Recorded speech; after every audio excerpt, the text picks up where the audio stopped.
Hello, my friends. Subscribe and like. Looked after my sibling once our folks were gone, but she tagged me a creep out. Loud at school while I was dropping off letters. I grabbed her device. Now she's furious. My name's Daniel, I'm 27 years old, and for nearly 2 years now, I've been the sole guardian of my younger sister, Emily, who just turned 13. It wasn't supposed to be this way. Life forced our hands when tragedy struck back to back. Our mom passed away from cancer when Emily was only 10. Watching her slowly fade, knowing there was nothing I could do, still haunts me. Then, as if that wasn't enough, our dad spiraled. He drowned his grief in alcohol, and less than a year later, he died in a car accident, completely avoidable if he hadn't been drinking. After that, it was just the two of us. No safety net. No extended family to lean on. Just me, trying to keep everything from falling apart. I work for the USPS as a mail carrier. The hours are brutal.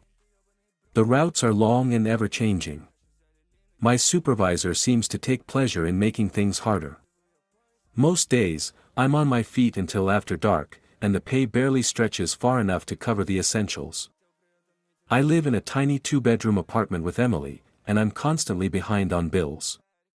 I gave up my online college classes because I just couldn't juggle them with my full-time job and parenting duties. On top of everything, I'm still stuck paying off some of Dad's medical debts that somehow landed on me. And therapy for Emily, insurance only covers part of it, so that's another monthly expense I just have to find a way to afford. There's no real downtime. If I'm not delivering mail, I'm running errands, helping with homework, or trying to fix whatever's broken in our apartment. We live in a rough neighborhood, but it's all I can afford. The walls are thin, the water heater broke last month and took 2 weeks to fix, and the neighbors fight at all hours. Still, I do my best to give Emily some sense of normalcy. I make sure she has clean clothes, packed lunches, and a ride when she needs one. I even stash away a few bucks each month for her college fund, just $20 here and there, but it's something. Emily's all I've got now. And I promised myself when our parents died, I wouldn't let her end up in the system. No matter what it takes, I'll keep us together. A couple of weeks ago, my delivery route changed again. The USPS keeps switching things up, and now I'm assigned to a cluster that includes the local middle school. I figured maybe that wouldn't be so bad. Emily goes there, it might be nice to see her in the halls once in a while, maybe wave or say hi in passing. Just a quiet little connection in the middle of a long workday. I couldn't have been more wrong. That day started like any other, chaotic and exhausting. By late morning, I was walking through the halls of the middle school with a bundle of envelopes and small packages, trying to make it to the front office during the class transition period. The hallway was packed, kids jostling each other, yelling, laughing, bumping into me as I navigated through the crowd in my uniform. Then it happened. Out of nowhere, I hear this loud voice yell, "Back away, pedo." For a split second, I froze. My heart dropped. Everything around me seemed to go silent except for that one word, pedo, hanging in the air like poison. I turned to see who said it. It was Emily.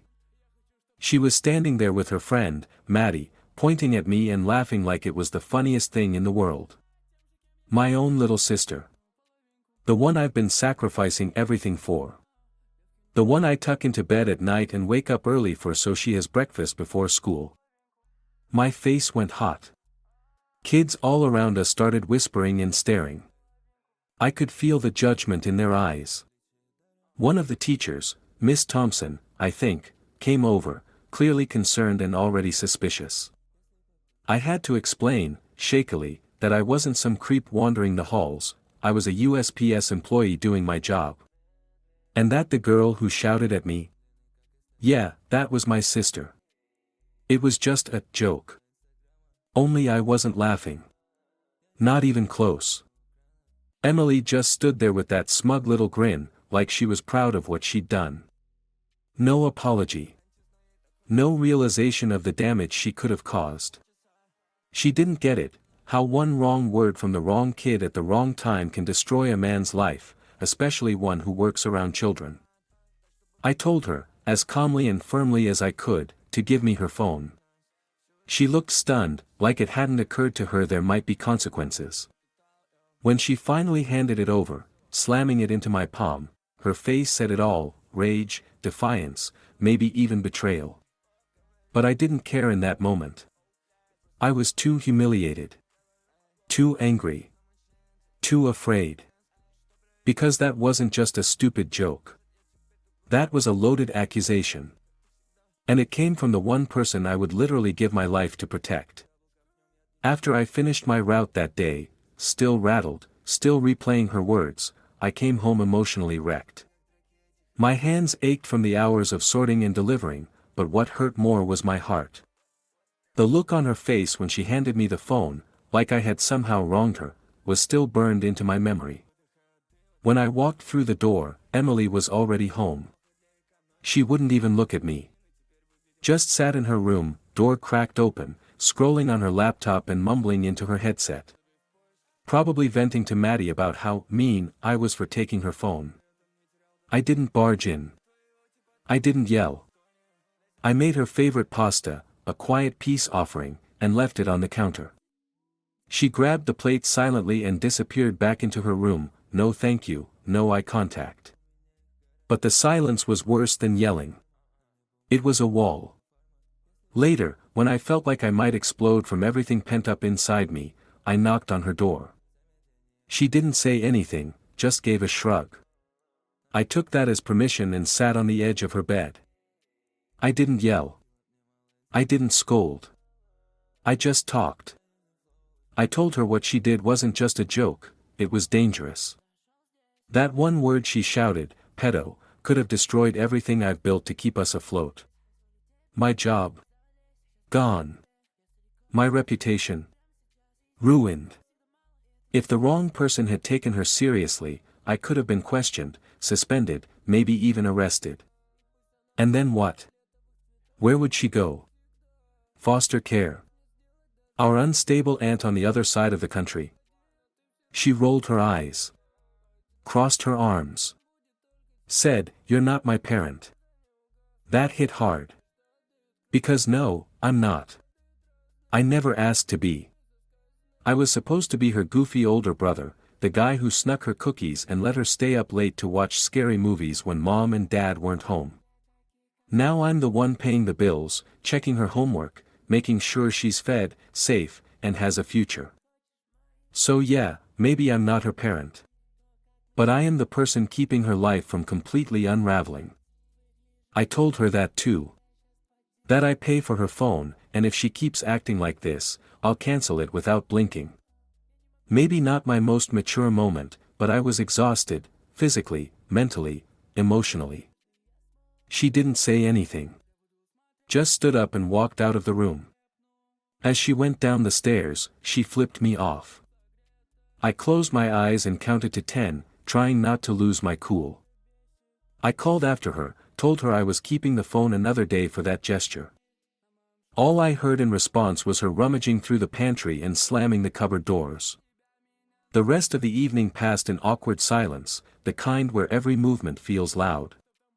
I sat alone on the couch, trying to focus on some mindless reality show, but my thoughts kept circling the same question: am I failing her? Because right now, it didn't feel like parenting. It felt like drowning. The next morning, everything felt heavy, like the air itself was weighed down by tension. I hadn't slept. My brain wouldn't shut off.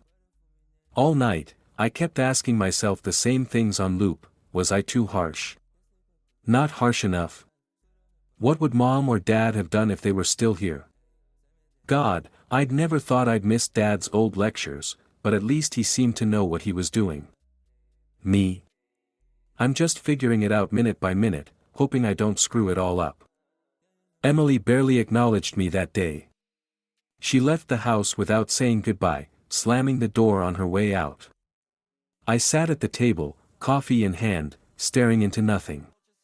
The apartment was quiet, but my mind wasn't. Later that afternoon, I came home early, around 6, which is early by USPS standards.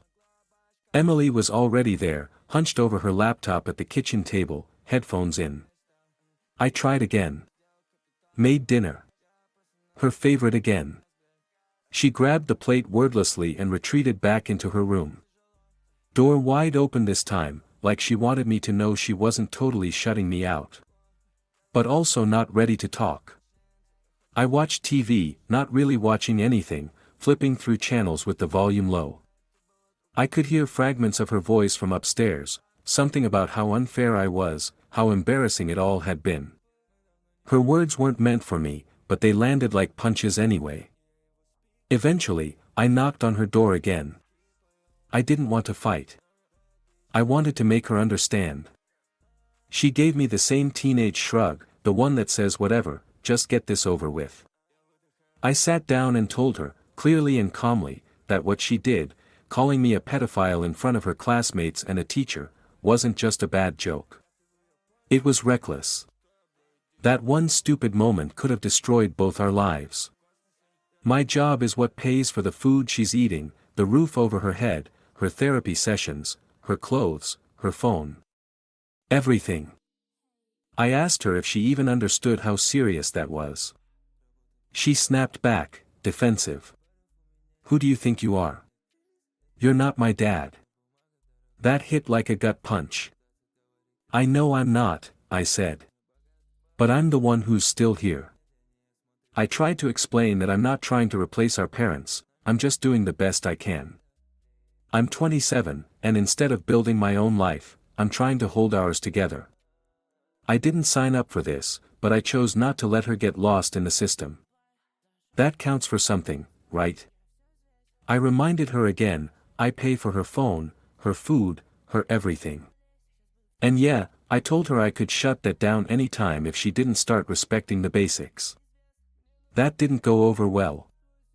She stormed out of the room, middle finger raised behind her back as she descended the stairs like she was in some dramatic teen movie. I told her, probably too quickly, that her phone would be gone for another day because of that. Then the slamming cupboard started again. The crunch of chips from the bag she grabbed without a word. The door slam upstairs. Silence. And I just stood there, feeling empty. I had no energy left to fight, no script to follow. I was just some exhausted guy who used to be a big brother, now pretending to be a parent, with no idea if I was making things better or worse. A few days after the incident at the school, I was still walking around in a haze, delivering mail like a robot, my thoughts stuck on what had happened. Every time I passed by the middle school, my stomach tightened. I kept imagining someone had already filed a report. That maybe, any day now, I'd be called into the office, handed a suspension notice, or worse. Then, on a quiet afternoon during a lull in my route, I got pulled aside at the school by one of the staff members. It was Miss Thompson, the teacher who'd been in the hallway when it happened. I froze the moment she approached. My heart was pounding so loudly I was sure she could hear it. But her expression wasn't angry, it was cautious, maybe even a little concerned. She told me she'd had a private talk with Emily after the incident.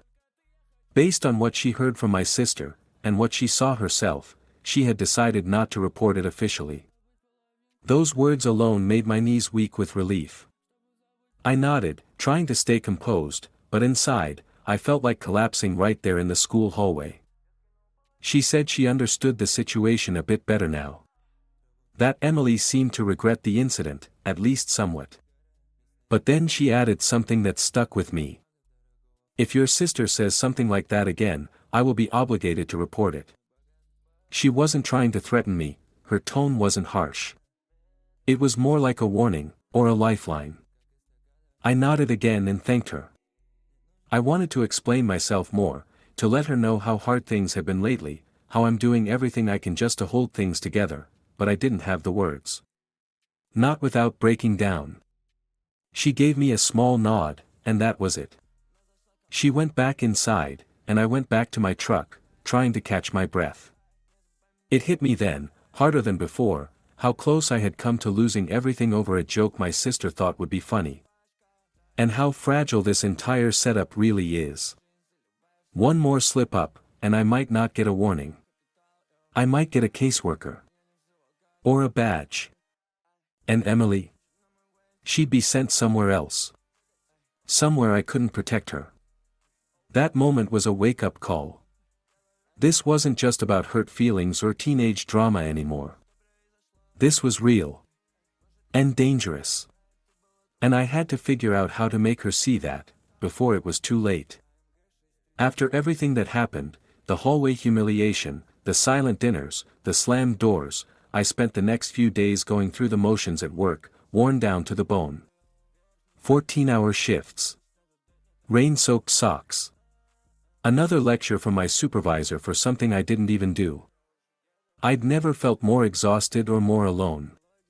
But in the quiet moments, on my lunch break in the back of my truck or when I dragged myself home after dark, I kept thinking about Emily. About how we got here. About whether I was helping her, or just holding her back. Then, one night, something shifted. I came home and found her sitting at the kitchen table, not in her room, not hiding behind a screen. She was doing her homework, earbuds out. It felt unusual. I didn't want to push too hard, so I just went about my routine. But as I passed by her, she looked up and said softly, "Hey. I'm sorry for flipping you off." I blinked, caught completely off guard. She added, "Anne. I love you." My heart cracked open in that moment. Emily doesn't say stuff like that. Not often.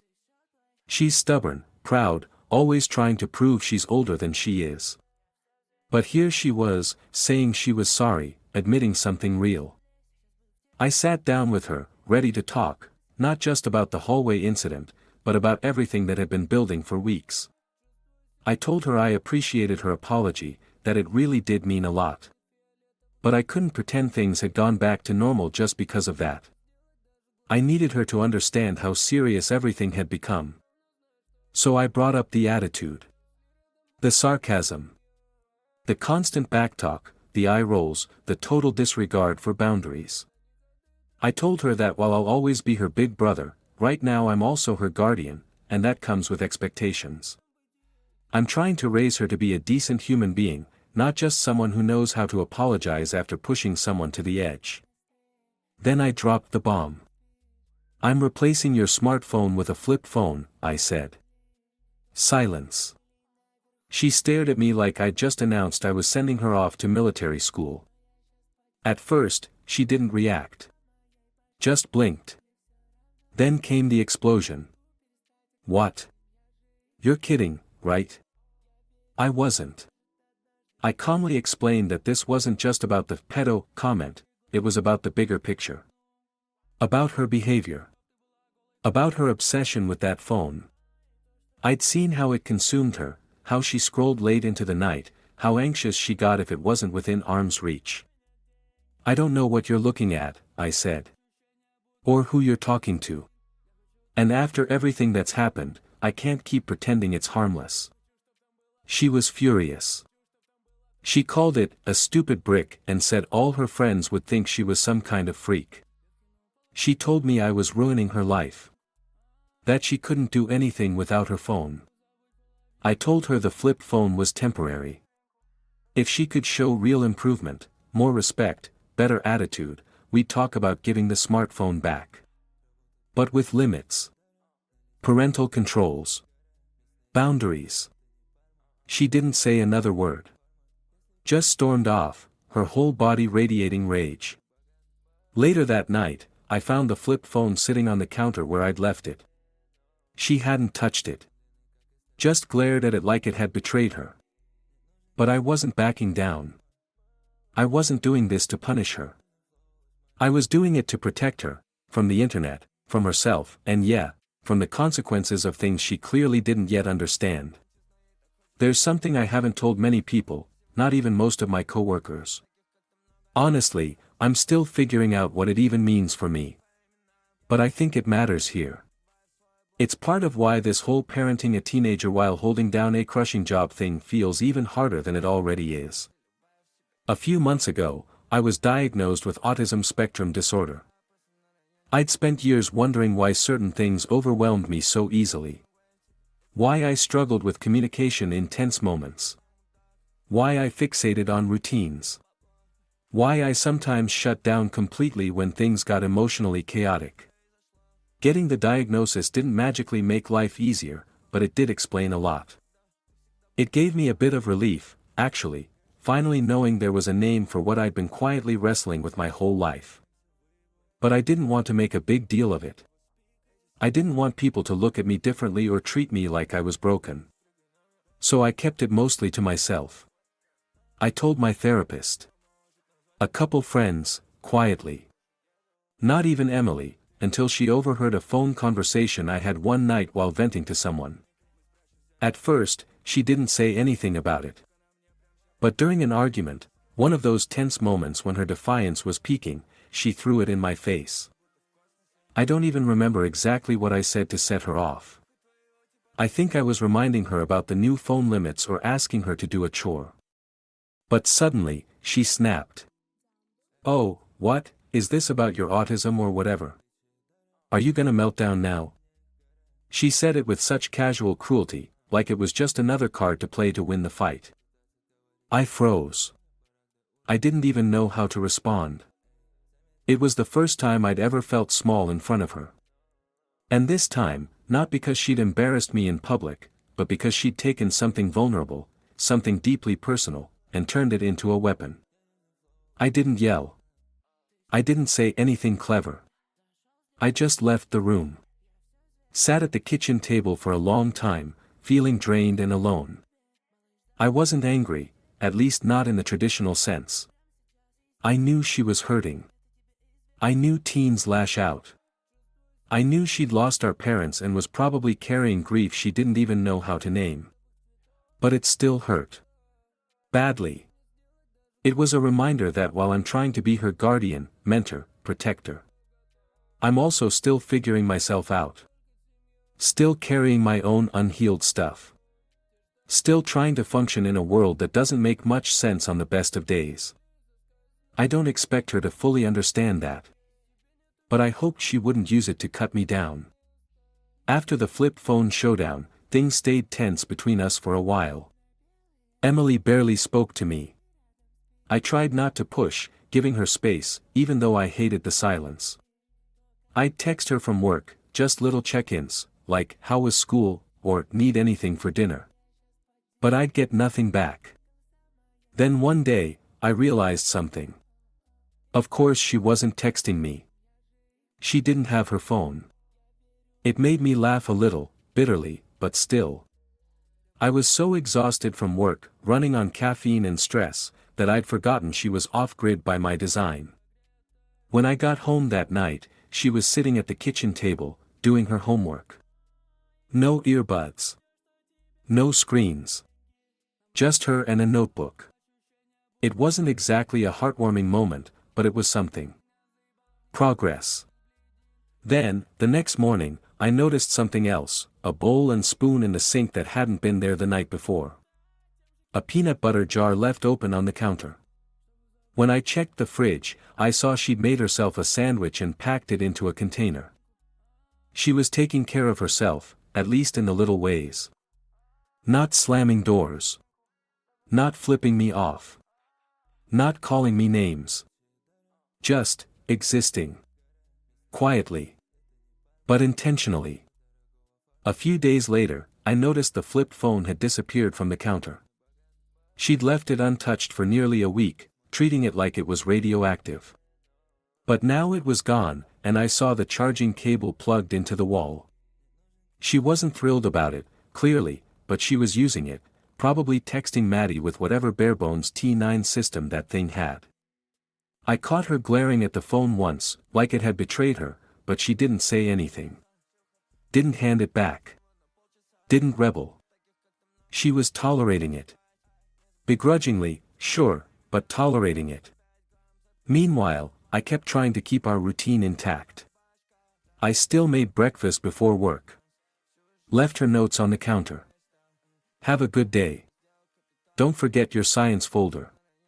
Yes, I bought more hot Cheetos. She never responded, but the food disappeared, and the notes didn't get crumpled. Even Maddie's mom texted me to say she'd noticed Emily seemed a little calmer lately. She invited both of us over for dinner that weekend, said it might be good for us to get out of the apartment for a bit. I told her we'd try to make it, depending on my schedule. I was still working long shifts, still aching, still juggling bills and praying the car didn't fall apart before next payday, but at least at home, things were starting to feel a little less like a war zone. No grand apologies. No movie scene hug. Just small gestures. Quiet steps towards something better. And in this house, sometimes that's more than enough. It had been weeks since things had felt even remotely normal between us. I was starting to lose hope that we'd ever go back to the way things were before, movie nights, goofy inside jokes, late-night kitchen raids. But I wanted to try. That Friday, I got off work a little earlier than usual. 10 hours instead of 12, a small victory. On my way home, I stopped by the grocery store and picked up ingredients for tacos. It used to be our thing, Taco Fridays, back when we still laughed more than we argued. When I got home, Emily was in her room, door slightly ajar. I knocked gently. "Hey," I said. "I was thinking we could make tacos tonight, like old times." There was a long pause. Then, finally, "Okay." That one word. It felt like sunlight breaking through storm clouds. We made them together, not exactly like before, but there was something comfortable in the rhythm. Chopping veggies, browning meat, laying out the toppings. No shouting. No eye rolls. Just silence with a side of familiarity. We sat down at the table, for the first time in what felt like forever, and ate. I didn't push conversation. But after a few bites, she spoke. "I didn't think it would be that big of a deal," she said, eyes on her plate. "I thought it'd be funny. Like those videos online where people yell dumb stuff and their friends film it." I set my taco down. Took a breath. "That kind of stuff might seem funny when you're the one watching," I said. "But when you're the one being accused, especially of something that's serious, it's not funny. It's terrifying." She nodded slightly. Still not meeting my eyes. "I could have lost my job, Emily. That's our rent. Our food. Your therapy." Her voice was quiet. I didn't think about it like that.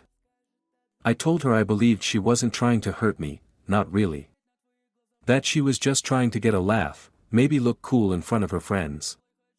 But I also told her that the consequences of those choices could be huge. Life-altering. Especially for someone like me. Then I brought up the phone. "I'm not keeping it forever," I said. "I just need to see some changes first, respect, honesty, better judgment. If I see that, we can talk about getting it back. But with some rules." She didn't argue. Didn't storm off. She just nodded again, softly this time. After dinner, she even helped clean up. Nothing big, just passing plates to the sink and wiping down the counter. But it meant something. And when I said goodnight later that evening, she didn't shut the door right away. She just said, "Thanks for tacos." It was the closest we'd come to peace in weeks. And maybe, just maybe, it was the start of something better. Some nights, when the apartment is finally quiet and Emily's tucked away in her room, I sit on the couch, lights off, just listening to the hum of the refrigerator and the occasional car passing outside. That's when it hits hardest, the loneliness, the pressure, the not knowing if I am doing any of this right. I never asked to be a parent. I never got a manual. I was supposed to be figuring out my life, finishing school, finding love, traveling, becoming something. Instead, I'm raising a teenager, juggling late shifts, bills, and secondhand guilt. Some days, I do okay. I make her laugh, we eat dinner together, she tells me about school. Other days, it feels like I'm standing on a tightrope with no net, trying to keep us from falling apart with nothing but duct tape and willpower. Still, I try. Emily's birthday is coming up in a few months, her 14th. I want to do something special. Not just because she's growing up, but because I want her to know I see her. Not as a problem. Not as a burden. As a kid trying to survive something impossible, just like me. I thought maybe concert tickets, her favorite artist, her and a friend, but those prices are outrageous, and money's tighter than ever. I'm also thinking maybe a bedroom makeover. She's been hinting she wants to change things around, new curtains, maybe LED lights, a fresh coat of paint. Something that's hers. Something that makes this place feel more like home. But more than any gift, I want her to feel understood. To feel safe. To feel like I've got her back, even when she makes mistakes. Especially then. The truth is, I'm scared. Scared of messing her up. Scared that one more bad moment could undo everything I've been fighting for. And yeah, I'm angry, not at her, but at the world she's growing up in. A world where shouting, pedo, in a hallway is a trend. Where kids learn to chase shock value over empathy. Where pain is turned into content. I hate that it got into her head. That it nearly destroyed us. That it made her question the one person who's been here the whole time. But I also know she's still learning. And so am I. We've had our share of breaking points. But we've also had quiet victories, shared meals, small apologies, even a half smile at a stupid joke I made last night. She's wearing our mom's old earrings lately. I haven't said anything, but I noticed. Maybe it's her way of holding on to something. Maybe it's her way of remembering. So here we are, two people, trying to heal in different ways, under the same roof. Some days we get it wrong. Some days we get it right. But we keep going. Because that's what family does.